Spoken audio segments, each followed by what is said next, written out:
Hello everyone, अस्सलाम वालेकुम। I hope कि आप सब ठीक होंगे। So welcome to esoteric crypto. आज के लिए मैं जो है आपको आज की मार्केट अपडेट देना चाहूँगी कि मार्केट आज कैसे जो है वो चल रही है, मार्केट में क्या सिचुएशन चल रही है और मार्केट जो है वो किस तरह से जो है वो चल जाएगी और अगले आने वाले मंथ्स में हमें क्या डेवलपमेंट नज़र आती हैं।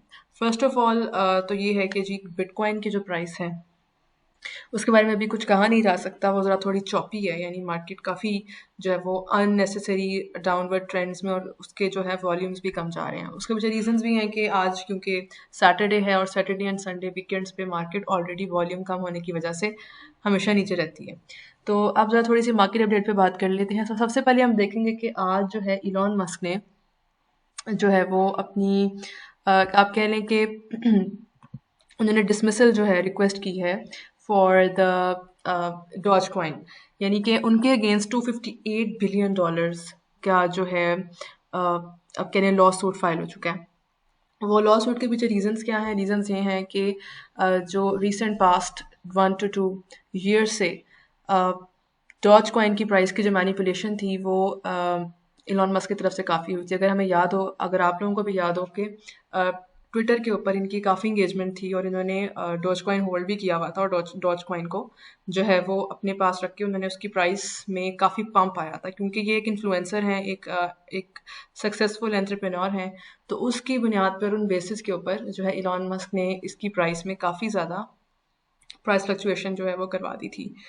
सीइंग दैट इन माइंड, जो डॉज कॉइन के डेवलपर्स हैं या फाउंडर्स हैं, उन्होंने ये केस को उनके जो है अगेंस्ट यूज़ किया और कहा है कि 36,000% में अगर आपको यहाँ पर शो करूँ तो 36,000% जो है उसकी प्राइस फ्लक्चुएशन जो है इन्होंने डॉज कॉइन की प्राइस में जो है वो विजिबल हुई। अगर आप यहाँ देखें तो Musk was accused of driving up Doge coins price more than 36,000% over the last 2 years.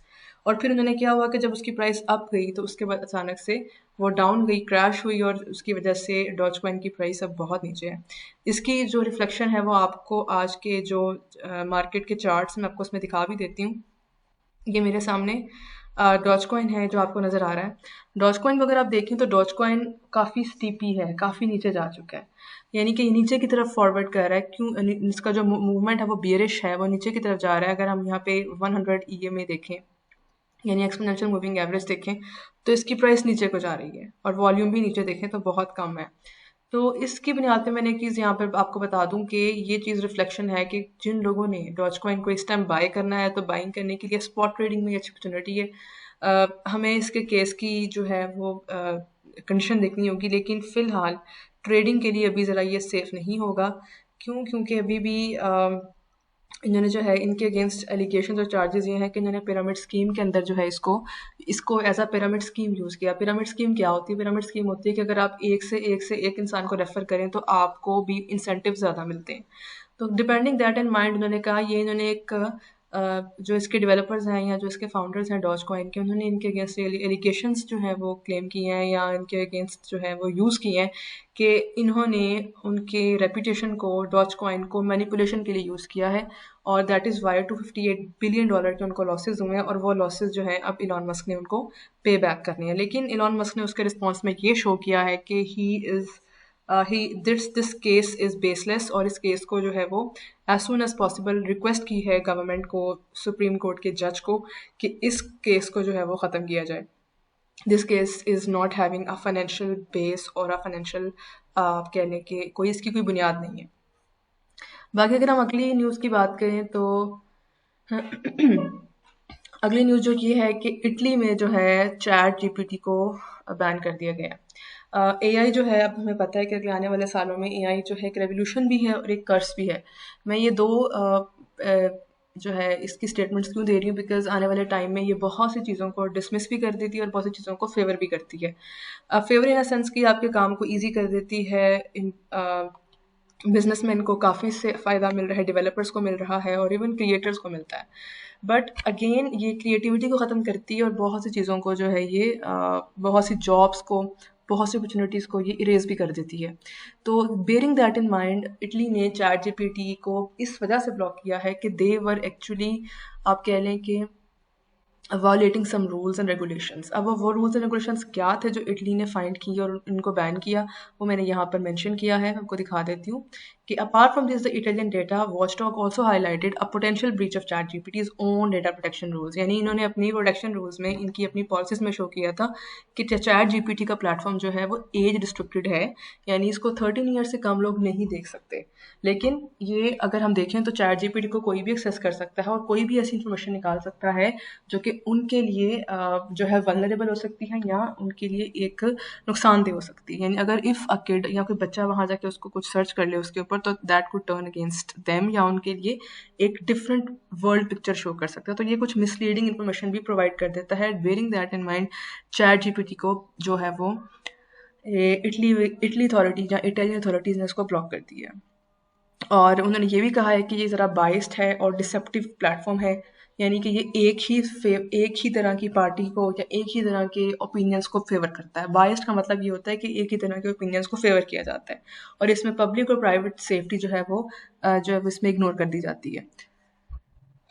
तो ये जी इटली के चैट जीपीटी के बारे में थोड़ी सी इंफॉर्मेशन हो गई है। अब हम बात करें अगली के जी, यूएस गवर्नमेंट ने पिछले 12th या 13th या 14th मार्च को, I don't remember the date exactly, लेकिन कुछ मैंने अपने ग्रुप में भी ये चीज़ शेयर की थी कि कुछ बीटीसी सेल हुए थे जिसकी वजह से बीटीसी की प्राइस कुछ हद तक नीचे आई थी। अब जो अगले आने वाले टाइम में, इस अगले मंथ अप्रैल में और आने वाले रिमेनिंग मंथ्स में, इस साल के एंड तक यूएस गवर्नमेंट का प्लान है कि वो बीटीसी को जो है वो सेल ऑफ करके उसकी प्राइस नीचे मज़ीद गिर सकती है। तो ये एक बैड न्यूज़ भी कह लें, लेकिन ट्रेडर्स के लिए ये शॉर्ट की अपॉर्चुनिटी है, यानी वो यहाँ पे शॉर्ट पोजीशन जो है वो ले सकते हैं।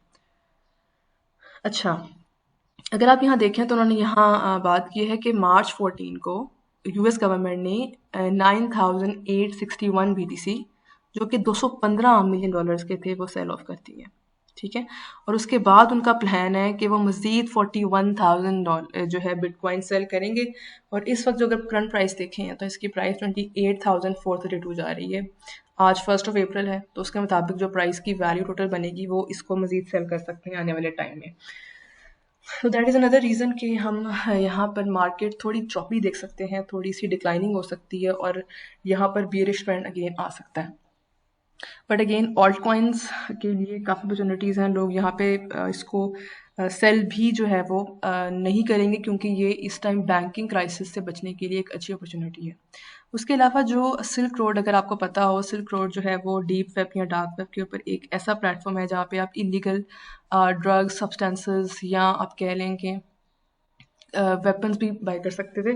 तो उसके जो फाउंडर थे रॉस विल्ब्रेक्ट, उनके अगेंस्ट एक जो है वो लॉ केस फाइल किया गया है और पता लगा है कि उनकी अपनी कस्टडी में कोई तकरीबन कितने बिटकॉइंस थे जी, इनके पास जी जनाब, लेट मी सी दैट, मैंने यहाँ पे जो है वो हाईलाइट भी किया था, अभी I unable to find it, but यहाँ पे भी मिल जाएगा।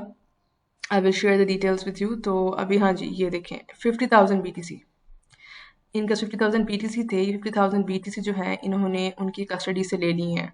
That is around $3 billion. ठीक है, जो इस टाइम उनके घर जॉर्जिया में उन्होंने वहाँ से एक्वायर किए हैं। ठीक है, यानी वहाँ से इनकी कस्टडी में आ चुके हैं। तो ये एक और रीज़न है कि बीटीसी के ऊपर बहुत स्वीयर क्रैकडाउन चल रहा है जो बाइडन की गवर्नमेंट में। ये अगेन एक फाइनेंशियल एडवाइस नहीं है, लेकिन एक मार्केट अपडेट है।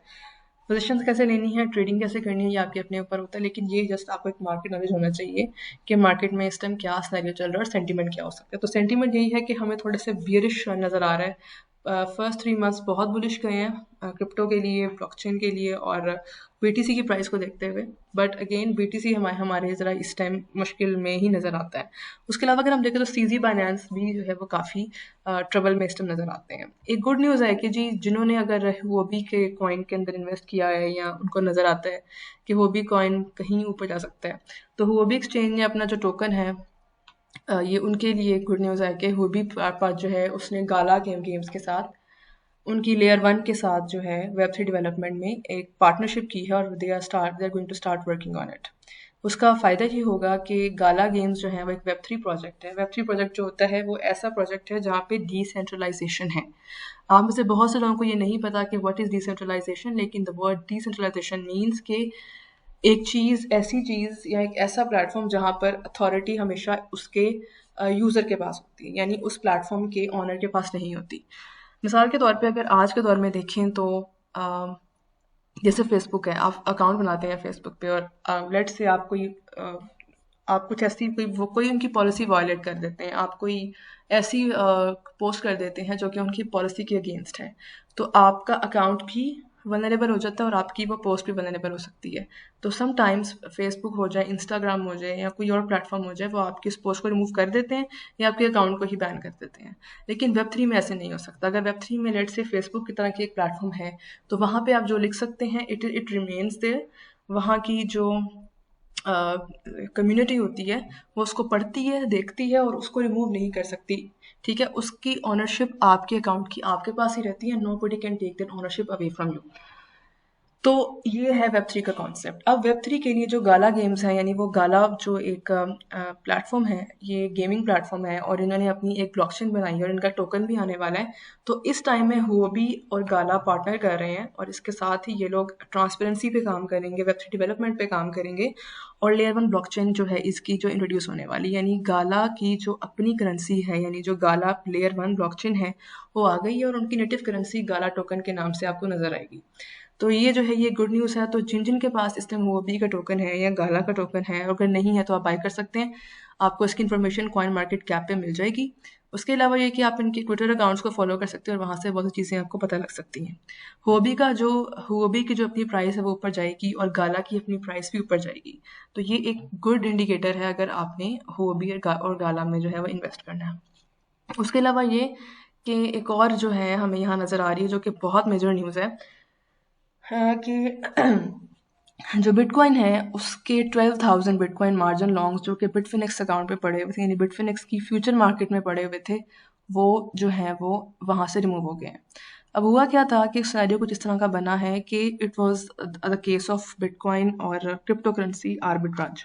अब आप में से बहुत से लोग जानते होंगे कि आर्बिट्राज एक ऐसी टर्मिनोलॉजी होती है, या कुछ अगर नहीं पता तो मैं बता देती हूँ कि आर्बिट्राज एक ऐसी कॉन्सेप्ट है जिसके अंदर आप एक प्लेटफॉर्म से कोई चीज़ बाय करके दूसरे प्लेटफॉर्म पे हाई वैल्यू पे बेच देते हैं।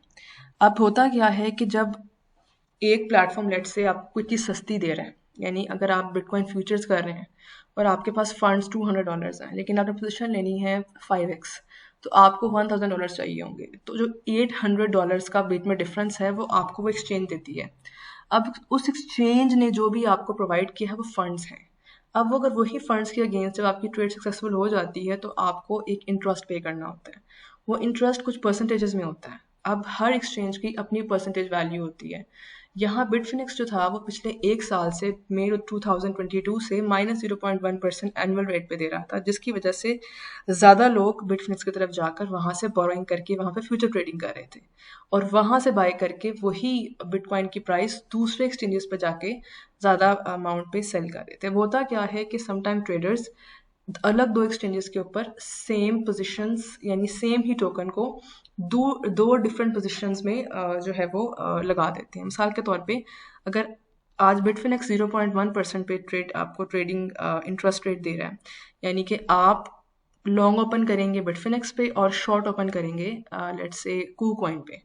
तो इससे क्या होता है कि जहाँ पे भी आपको लगता है कि फेवर ज़्यादा है, यानी मार्केट जैसे मूव करती है, आप एक पोजीशन क्लोज करते हैं और दूसरी जो है वो ओपन रहने देते हैं। जहाँ प्रॉफिट होता है वहाँ से प्रॉफिट उठा के दूसरी एक्सचेंज पे जाके सेल कर देते हैं।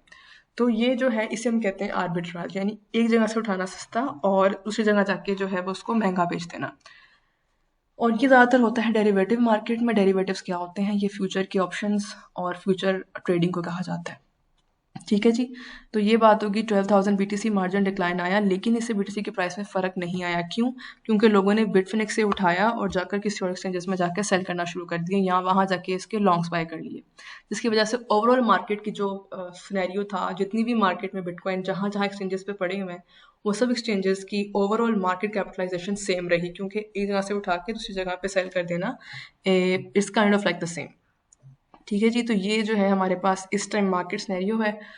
और एक एडिशनल न्यूज़ जो अभी भी आई है वो ये है कि एल सल्वाडोर जो दुनिया की सबसे पहली कंट्री थी जिसने बिटकॉइन को एक लीगल टेंडर दिया था, these guys have actually started working on the companies और ऐसे बिजनेसेस जो कि इनोवेशन और टेक बेस्ड या टेक्नोलॉजी बेस्ड जो है वो कामों को कर रहे हैं, वो उनको इनिशिएटिव दे रहे हैं और वहाँ पे टैक्स फ्री इन्वायरमेंट क्रिएट कर रहे हैं। तो जी ये थी मार्केट की news.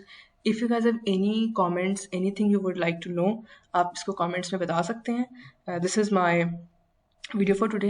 So do a like, subscribe to my channel and leave the comment. और बिल्कुल नीचे आपको मेरे क्रिप्टो कम्युनिटी ग्रुप का लिंक मिल जाएगा, उसको ज़रूर ज्वाइन करें। वहाँ पे daily updates, news, market trend analysis और मार्केट को कैसे स्टडी करना है और ब्लॉकचेन के स्टार्टिंग जो है क्या कहते हैं, जो कि मैं आने वाले कुछ दिनों में स्टार्ट करूँगी इंशाल्लाह। मुझे वहाँ पर कुछ कम्युनिटी चाहिए, उसके बाद ही इंशाल्लाह मैं अपने ये सेशन स्टार्ट करूँगी जो आपके लिए बहुत हेल्पफुल हो सकते हैं टू अंडरस्टैंड कि वेब3 क्या है, ब्लॉकचेन क्या है, क्रिप्टो एनालिसिस क्या है, ऑन चेन एनालिसिस क्या है और टेक्निकल एनालिसिस क्या होता है। उसके साथ साथ फंडामेंटल एनालिसिस क्या होता है। ये सब चीज़ें आपको मिलेंगी, सब चीज़ें आपको पता लग जाएंगी इंशाल्लाह। दुआ में ज़रूर याद रखिएगा। Have a good time. अल्लाह हाफ़िज़।